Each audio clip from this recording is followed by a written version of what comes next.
আজকে শুরু করছি একটা মহারাষ্ট্র মুম্বাইয়ের সত্যি ঘটনা। ঘটনাটা ঘটেছিল জানুয়ারি মাসের ফার্স্ট উইকে 2026 সালে, কিন্তু ঘটনা শুরুটা হয়েছিল প্রায় 2.5 বছর আগে। 40 বছর বয়সী নাজিয়া, সে বিধবা হয়েছিল। বিধবা হওয়ার পর তার বর যেহেতু স্থায়ী কোনো কাজকর্ম করতো না বা অনেক তাদের কাছে টাকা পয়সাও ছিল না, তো সে বিধবা হয়ে খুব ঝামেলার মধ্যে পড়ে গেছিল। তার ছিল 4টে বাচ্চা। এবার সে কি করবে? অনেক চেষ্টার পর সে একটা কারখানাতে একটা কাজ জোগাড় করেছিল।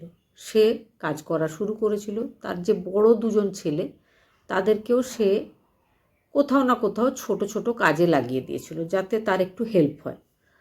তো সংসার চালানোর জন্য সেই বাচ্চা দুটোর পড়াশোনা ছাড়িয়ে তাদেরকে কাজে লাগানো হয়। দুটো যে ছোট ছেলে ছিল, তাদেরকে সে সরকারি স্কুলে পাঠাচ্ছিল, তারা পড়াশোনা করছিল। প্রায় 2.5 বছর মা আর 4 সন্তান মিলে সংসারটা কোনো রকমে চালাচ্ছিল। হঠাৎ করে 2026 সালের জানুয়ারি মাসের ফার্স্ট উইকে ডিউটিতে বেরিয়েছিল সাজিয়া। বর্তমানে সাজিয়ার বয়স 43 বছর। সাজিয়া কিন্তু সন্ধে গড়িয়ে রাত্রির হলেও ডিউটি থেকে ফিরে আসেনি। ছেলেরা যে দুজন বাইরে কোথাও কাজ করে, তারাও এসে গেছে। সবাই মায়ের অপেক্ষা করছে, সবাই রাত্রিবেলায় খাওয়ার অপেক্ষা করছে, কারণ মা প্রত্যেক দিন কাজ থেকে ফিরে এসে রান্না বান্না করে। মা আজকে কোথায় গেল? মা কিন্তু কখনো এমন করে না। ছেলেরা কাজ থেকে ফিরে এসে বা বাকি দুজন স্কুল থেকে ফিরে এসে মাকে তারা বাড়িতেই পায়, মায়ের রান্না খাবার পায়। তারা এবার মামাকে ফোন করেছিল। মামাকে জানানো হয়েছিল। মামা কিছু দূরেই থাকতো। মামা গভীর রাত্রে এসে পৌঁছেছিল সাজিয়ার 4 ছেলে মেয়ের কাছে। এসে সাজিয়ার ব্যাপারে কথা হয়েছিল, কখন বেরিয়েছে, কি বলে বেরিয়েছে ইত্যাদি। তারপরে আশেপাশের সব জায়গায় সাজিয়াকে খোঁজা হয়েছিল।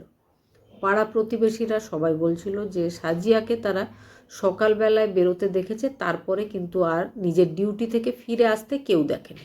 পুলিশ স্টেশনে গেছিল সাজিয়ার ভাই আর সাজিয়ার বাচ্চারা।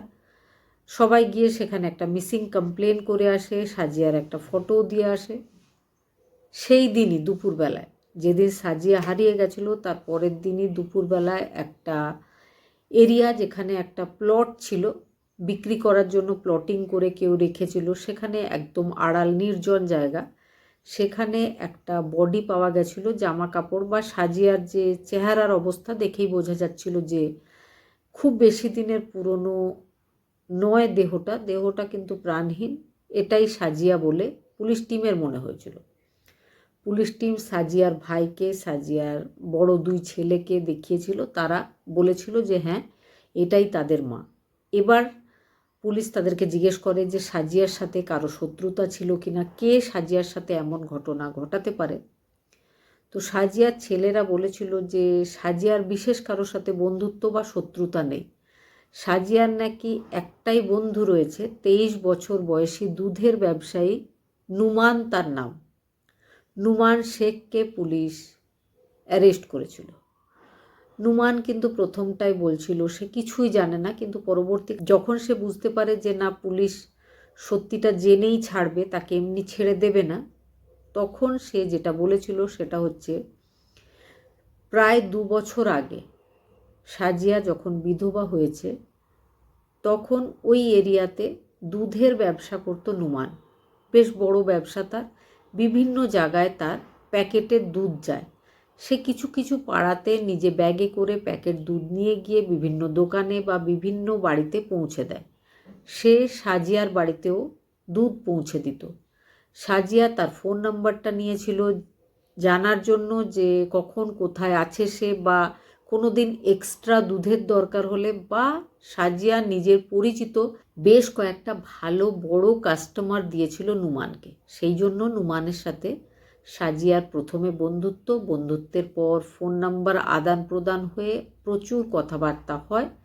তারপরে দুজনের মধ্যে একটা প্রেমের সম্পর্ক শুরু হয়েছিল। কিন্তু 2025 সালের অক্টোবর মাসে নুমানের বিয়ে হয়েছিল। নুমান আর সাজিয়ার মধ্যে যে বন্ধুত্বটা ছিল সেটা শুধুই বন্ধুত্ব ছিল না, সেখান থেকে প্রেম, শারীরিক সম্পর্ক সবটাই শুরু হয়েছিল। এবার নুমানের যখন বিয়ে হয়ে যায়, নুমান কিন্তু সাজিয়ার সাথে আর কথা বাড়াতে চাইছিল না, কিন্তু সাজিয়া সব সময় তার সাথে কথা বলতে চাইছিল সেই আগের মতো করে। সাজিয়া এবার নুমানকে ভয় দেখাচ্ছিল। সে বলছিল যে নুমান কিন্তু আগে টাকা পয়সা দিয়ে সাজিয়াকে হেল্প করত, দুধের দাম সে নিত না, ঘরের ভাড়া সে দিয়ে দিত। যে অটোতে সাজিয়া প্রতিদিন নিজের কাজে যায়, সেই অটোওয়ালারও যে টাকাটা সেটাও নুমান তাকে দিত। নিজের বিয়ে হয়ে যাওয়ার পরে নুমান ওই টাকাগুলো দেওয়া যেমন বন্ধ করে দিয়েছিল, সাজিয়ার সাথে সে কোনো রকম কথাবার্তা বলতে চাইছিল না। কারণ বিয়ের আগের মতো সে মাঝে মধ্যেই যখন সাজিয়ার সাথে লম্বা লম্বা সময় পর্যন্ত কথা বলছিল, নুমানের যে নতুন বউ সে হাজব্যান্ডকে কল করে এনগেজ দেখছিল, তখন সে নানা রকম প্রশ্ন করছিল নুমানকে। নুমান সেই প্রশ্নগুলো থেকে নিজেকে বাঁচাবার জন্য নিজের ফোনটা সুইচ অফ রাখতে শুরু করে, আর সে মনে মনে ভাবে যে সাজিয়ার সাথে আর কথা বলার কোনো দরকার নেই। সেই জন্য সে সাজিয়াকে অ্যাভয়েড করতে শুরু করে, ফোন ধরা বন্ধ করে দেয়। কিন্তু সাজিয়া প্রত্যেক দিন ভোরবেলায়, যে সময় নুমান নিজের দোকানেই থাকবে বলে সে জানতো, সেখানে পৌঁছে গিয়ে চিৎকার করে ঝগড়াঝাটি শুরু করে। সে নানা রকম শর্ত দিতে শুরু করে। সাজিয়া তাকে চাপ দিতে শুরু করে যে ঘরের ভাড়া তাকেই দিতে হবে, অটোর যে ভাড়া সেটাও তাকেই দিতে হবে, মাসে 15,000 টাকা যদি তাকে দিয়ে দেওয়া হয় তবেই সে চুপ করে থাকবে, না হলে কিন্তু সে এইভাবেই প্রত্যেক দিন নুমানের দোকানে ভোরবেলায় আসবে, এসে ঝগড়া করবে। লোকজন যাতে সব জানতে পারে এতদিন তাদের মধ্যে কী সম্পর্ক, সেই চেষ্টা সে করবে। আর যদি নুমান 15,000 টাকা তাকে চুপচাপ না দিয়ে দেয়, তাহলে সাজিয়া গিয়ে নুমানের স্ত্রীর সাথেও দেখা করবে। এই সমস্ত ব্যাপারগুলো যখন নুমান ভেবে দেখল, তার মনে হলো যে খুব মুশকিল। যখন সে বন্ধুত্ব করে ফেলেছিল করেছিল, এখন কিন্তু সে আর বন্ধুত্ব রাখতে চাইছে না। বন্ধুত্ব কেন, কোনো রকম সম্পর্ক রাখতে চাইছে না।